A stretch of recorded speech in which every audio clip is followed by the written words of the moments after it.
Hello दोस्तों। तो आज की हमारी कहानी है तीन दोस्तों के बारे में जिन्होंने 20 साल पहले एक आइलैंड पर एक कैप्सूल को गाड़ा था और 20 साल बाद ये लोग उसी आइलैंड पर जाते हैं जहां उनके साथ कुछ ऐसा होता है जो उन्होंने कभी सोचा तक नहीं था। तो बिना किसी देरी के हम आपकी कहानी को स्टार्ट करते हैं। तो कहानी की शुरुआत में हम तीन दोस्तों लारा, सूजी और कीना को देखते हैं जिन्होंने अपना बचपन एक दूसरे के साथ बिताया होता है, लेकिन करियर को आगे बढ़ाने की वजह से ये तीनों एक दूसरे से अलग हो जाती हैं। इतने सालों बाद लारा अपने दोस्तों से मिलती है जिनमें से सूजी और गीना के रिलेशन उतने अच्छे नहीं होते और दोनों के बीच काफ़ी दरारें पड़ जाती हैं, क्योंकि सूजी का दावा है कि गीना ने उसके बॉयफ्रेंड को छीन लिया था, वो भी तब जब वो पहले से उससे बहुत ज़्यादा प्यार करती थी। और इस बात को लेकर दोनों के बीच काफ़ी बहस हो जाती है, जिसके चलते सूजी वहाँ से जाने लगती है, पर लारा के लाख मनाने पर वो रुक जाती है। जिसके बाद ये तीनों दोस्त ब्लैक रॉक आइलैंड पर रवाना होते हैं। ब्लैक रॉक आइलैंड देखने में बहुत ही खूबसूरत है और साथ में बहुत ही खतरनाक भी। थोड़ी देर बाद लारा, गीना और सूजी ब्लैक रॉक आइलैंड पर पहुंच जाते हैं, जहां पर वो अपना सामान उतार कर यहीं रख कर एक साथ बैठ जाते हैं और खूबसूरत नज़ारे को एंजॉय करते हैं। तभी अचानक लारा को टाइम कैप्सूल के बारे में याद आता है। जैसे ही वो अपने दोस्तों से टाइम कैप्सूल के बारे में बताती है, सभी के चेहरे खिल उठते हैं। लेकिन अफसोस की बात यह होती कि किसी को भी उस कैप्सूल के बारे में पता नहीं होता कि उसे गाड़ा कहाँ गया था। इस बात पर लारा अपने दोस्तों को याद दिलाते हुए कहती है कि तुम्हें याद है क्या बचपन में मैंने एक खजाने का नक्शा बनाया था, शायद उस कैप्सूल का रास्ता होगा। इतना बोलकर लारा अपने पुराने बैग में नक्शा निकाल लाती है, जिसके बाद ये तीनों कैंपस लेकर आगे बढ़ती हैं। लेकिन इस बीच गीना और सूजी दोबारा झगड़ जाती हैं और इस बार झगड़ा बहुत ज़्यादा बढ़ जाता है, जिसमें सूजी गीना पर दोस्ती तोड़ने का आरोप लगा देती है। लारा दोनों से काफ़ी समझाने की कोशिश करती है, लेकिन कोई उसकी बात सुनता ही नहीं, जिससे लारा निराश होकर टेंट से दूर जाकर बैठ जाती है। और कुछ देर बाद लारा गीना के पास जाकर उसे समझाती है कि वो सूजी से माफ़ी मांग ले, जिसके जवाब में गीना उससे कहती है, अरे मैं क्यों मांगू माफ़ी, उसके बॉयफ्रेंड ने धोखा दिया है, मेरी क्या गलती। लेकिन इसमें लारा की बात मानते हुए सूजी के पास जाती है और उससे बात करने की कोशिश करती है। तभी अचानक से सूजी बहुत डर जाती है। वहाँ पर तीन लड़कों को देखती है, जिनमें से एक का नाम जॉन था, जिसे गीना बहुत अच्छे से जानती थी क्योंकि वो उसका पड़ोसी था। जॉन के साथ उसके दो दोस्त थे, जिनका नाम मैक्सी और जॉनी था।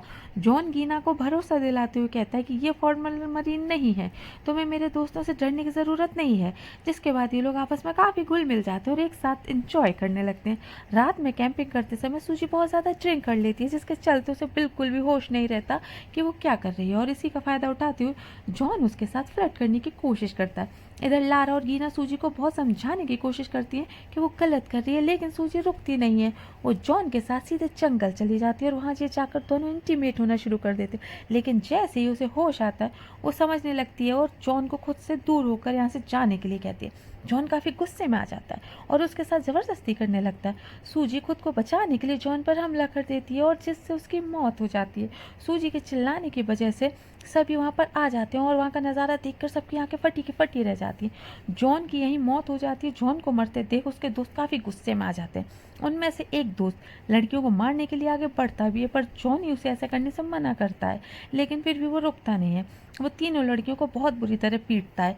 अगले दिन जैसे ही लड़कियों को होश आता है तो वो खुद को रस्सी से बंधा हुआ पाती हैं और तीनों लड़कियों को बहुत बुरी तरह से पीटा गया होता है। उनके ऊपर चेहरे की ओर चोट के निशान भी साफ दिख रहे थे। वहीं मैक्सी अपने जॉन से कहता है, इन्होंने हमारे दोस्त को मार दिया, हमें लड़कियों को फौरन मार देना चाहिए। लेकिन जॉनी उसे ऐसा करने से रोकता है। उससे कहता है कि रात में जो भी हुआ बस वो एक हादसा था, सूजी ने अपने बचाव में आकर जॉन को मार दिया, उसने जानबूझकर ऐसा नहीं किया है भाई जॉनी। जॉनी उससे कहता है, अगर हम लड़कियों को मार दिया तो हमारे ऊपर और भी मुसीबत आ सकती।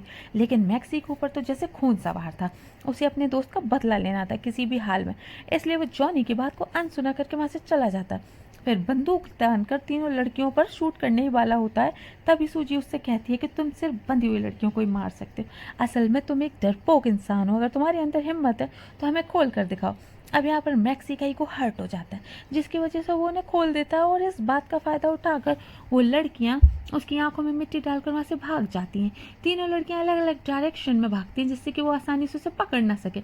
लेकिन वो आइलैंड बहुत बड़ा था, अगर वो खो गए तो उन्हें ढूंढना मुश्किल हो जाएगा। और सूजी के पास वो नक्शा था जिसकी मदद से टाइम कैप्सूल तक पहुँच जाती है और वहाँ सीधे उस जगह पर वो पहुँच जाती है जहाँ उन्हें एक शेल्टर मिलता है। थोड़ी देर बाद उनके दोस्त भी वहाँ आते हैं। तीनों एक दूसरे को देखकर बहुत खुश होते हैं, लेकिन उन्हें जल्दी से जल्दी वहाँ से निकलना था, क्योंकि अगर वो देर रात तक रुके तो वो लड़के उन्हें पकड़ लेंगे या जानवर उन्हें नुकसान पहुँचा सकते। तभी लारा कहती है कि आज के लिए यहीं रुकते हैं, लेकिन कल सुबह होती हम नाव से यहाँ से निकल जाते हैं। ये आइडिया पसंद तो सबको आता है और वो रात बे होने का बेसब्री से इंतजार करती हैं। जैसे ही अंधेरा होता है वो तीनों किनारे पर पहुंच जाती हैं और अपनी नाव को ढूंढने लगती हैं। लेकिन तभी उन्हें पता चलता है कि उन लड़कों ने उस नाव की रस्सी को पहले ही काट दिया, जिससे नाव अब बहुत दूर जा चुकी है। इस बात से वो लोग काफी परेशान हो जाती हैं। उनकी खुशी गम में बदल जाती है। तभी सूजी अपना एक नया विचार रखती है। वो कहती है क्यों ना हम तैर कर उस तरफ जाएं, फिर भी अपनी नाव ले निकल जाएंगे। लेकिन लारा इस खतरनाक रास्ते से सहमत नहीं होती, पर सूजी और उसके दोस्त इस विचार को पसंद करते हुए आगे बढ़ने लगते हैं। वो धीरे धीरे रेंग कर वहां से जाते हैं ताकि वो लोग उन्हें पकड़ न लें। वहीं लारा भी अपने दोस्तों को अकेला नहीं छोड़ सकती थी, इसलिए वो भी उनके पीछे पीछे चलने लगती। लेकिन तभी अचानक लारा खड़ी हो जाती है और उन लड़कों की नजर में आ जाती है। बिना किसी हिचकिचाहट से वो उस पर गोली चला देते हैं, जिससे लारा वहीं गिर जाती है और उसकी मौत हो जाती है। गिना जानती थी कि अगर सूजी लारा को बचाने जाएगी तो खतरे में और भी पड़ सकती है, इसलिए वो फौरन सूजी को बोट की ओर ले इशारा करते हुए वहां से जाने के लिए कहती है। लेकिन बोट बहुत दूर थी और इसी दौरान लड़के उन्हें देख लेते हैं और गोलियां चलाना शुरू कर देते हैं। वो पानी में छिपने की कोशिश करती हैं, लेकिन ठंडा पानी होने की वजह से धीरे धीरे कमजोर होने लगती हैं। अब उनके पास बस एक ही रास्ता बचता है, या तो वो बाहर निकल जाए या फिर जल्दी से बोट तक पहुंच जाए। अचानक उन्हें एक चीख सुनाई देती है। असल में वो लड़का ऊंचाई से गिर जाता है और उसकी टांग की हड्डी टूट जाती है। अब सूजी और गीना के पास एक अच्छा मौका होता है भागने का, लेकिन वो एक दूसरा रास्ता चुनने का फैसला करती है। वो दोनों जल्दी से आइलैंड पर वापस लौटती हैं और अपने भीगे कपड़ों को उतार कर बैठ जाती हैं, जिससे वो बीमार ना हो सके। वहीं सूजी लारा को बहुत याद आती है, पर गीना उसे हिम्मत देकर समझाती है उन्हें जल्द से जल्द वहां से निकलना होगा। सूजी का मानना था कि वो लड़के फॉर्मल मरीन है और उनसे लड़ना इम्पॉसिबल है, लेकिन गीना अपनी बातों पर डटी रहती है और वो सूजी को बहुत समझाती है और हौसला देती है। वो कहती है कि हम हार नहीं मान सकते। अब दोनों लड़कियों के अंदर गुस्सा बहुत बढ़ जाता है, बस उन्हें मौका चाहिए था जिससे वो उन लड़कों को सबक सिखा सके। वही उम्मीद की किरण के तौर पर वो अपने नक्शे को और देखती हैं, लेकिन उन्हें कोई रास्ता मिलता ही नहीं है। उनकी नज़र टाइम कैप्सूल पर पड़ती है जो थोड़ी ही दूरी पर था। वो दोनों दौड़कर वहां पहुंच जाती हैं और उस कैप्सूल को जमीन से बाहर निकालती हैं। 20 साल पहले छुपाया गया सामान वो उनके लिए एकमात्र सहारा बन जाता है। कैप्सूल में सिर्फ उन्हें एक छोटा सा चाकू मिलता है, जिससे वो काफी मुश्किल से अपनी रक्षा कर पाई। पूरी रात सूजी और गीना दोनों एक दूसरे को सहारा देकर अपने अपने अतीत की कड़वाहट को भुला देती हैं और साथ ही सूजी गीना को माफ कर देती है। अभी दोनों मिलकर अपने दोस्त का मौत का बदला लेने का फैसला करते हैं और देखते देखते सुबह हो जाती है। सूजी मन में ठान लेती है कि वो अपने दोस्त की हत्या का बदला लेकर रहेगी। वो जॉनी को किनारे पर पड़ा पाती है और जॉनी का पैर टूटा हुआ होता है और वो दर्द से करा रहा होता है। उसे देखकर सूजी के मन में बदले की आग बढ़ जाती है और इस पर गीना उससे कहती है कि सूजी ये सही मौका है, जाओ उसे मार दो। सूजी ये सुनकर थोड़ा घबरा जाती है। तभी गीना उससे सब बात याद दिलाती है कि कैसे उन लड़कों ने हमारे दोस्त लारा को मार दिया। सूजी गीना की बात सुनकर गुस्से में आ जाती है और बदले की आग उसकी आंखों में साफ झलक लगती है। धीरे धीरे रेंगते हुए जॉनी के पास पहुंचती है, लेकिन तभी अचानक जॉनी की आंख खुल जाती है और वो जोर जोर से मैक्सी को बुलाने लगता है। यहाँ सूजी उसे जल्द से जल्द मारना चाहती थी और जॉनी को मारने के लिए वो आगे बढ़ती है, उसे मारने ही वाली होती है। तभी जॉनी उसका हाथ पकड़ लेता है। सूजी उसकी पकड़ से छूटने की काफी कोशिश करती है, लेकिन जॉनी की पकड़ लोहे की जैसी मजबूत होती है। इधर गीना सूजी को मुसीबत में देखकर उसे बचाने के लिए जाती है और जॉनी को पकड़ से छुड़ाने की कोशिश करती है। इसी बीच मैक्सी भी अपना पिस्टल लेकर वहां पर आ जाता है और गोलियां चलाना शुरू कर देता है।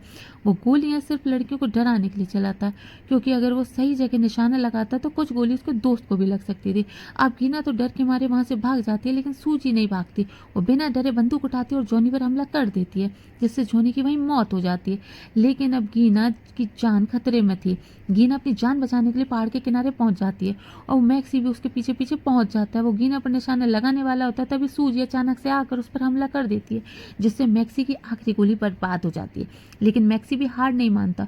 वो फौरन चाकू निकाल कर गीना और सूजी को धमकाने लगता है, क्योंकि उन लड़कियों ने उसके दोस्त को मार दिया था। इधर सूजी और गीना भी हार मानने वालों में से नहीं थे। वो दोनों मिलकर मैक्स पर हमला कर देती हैं। इसी दौरान गीना जल्दबाजी में एक पत्थर से टकराकर बेहोश हो जाती है। इसी मौके का फायदा उठाकर मैक्सी सूजी पर हमला कर देता है। पहले तो वो सूजी को लात घूंसों से पीटता है, फिर एक लकड़ी उठाकर उसकी पीठ में घूंप देता है। सूजी दर्द से कराने लगती है, लेकिन मैक्सी फिर भी नहीं रुकता। फिर वो सूजी को खत्म करने वाला ही होता है, लेकिन गीना पीछे से आकर उस पर हमला कर देती है और वो मैक्सी का गला काट देती है, जिससे वही उसकी दर्दनाक मौत हो जाती है और वो लारा का बदला भी पूरा हो जाता है। जिसके बाद सूजी और गीना दोनों जल्द से अपना सामान बटोरकर सबसे पहले डायल करते हैं कॉल और उसके बाद बोट मंगवाते हैं। थोड़ी देर में वो वहाँ बोट आ भी जाती है जिसमें बैठकर वो दोनों उसी जगह पर पहुँच जाते हैं जहाँ से वो यात्रा करना शुरू करते हैं। याद कीजिएगा दोस्तों, ये तीनों इस आइलैंड पर हंसते हंसते खेलते हुए आए थे, लेकिन अब उनमें से एक की मौत हो गई है, दूसरे की पीठ पर गहरा जख्म बन गया और तीसरे का चेहरा बुरी तरह से कट चुका है। लेकिन इसके बावजूद वो हिम्मत नहीं हारती और अपनी जान बचा ही लेती है। ये कहानी हमें सिखाती है कि मुश्किल समय में भी उम्मीद नहीं छोड़नी चाहिए। और ये कहानी हमारी यहीं समाप्त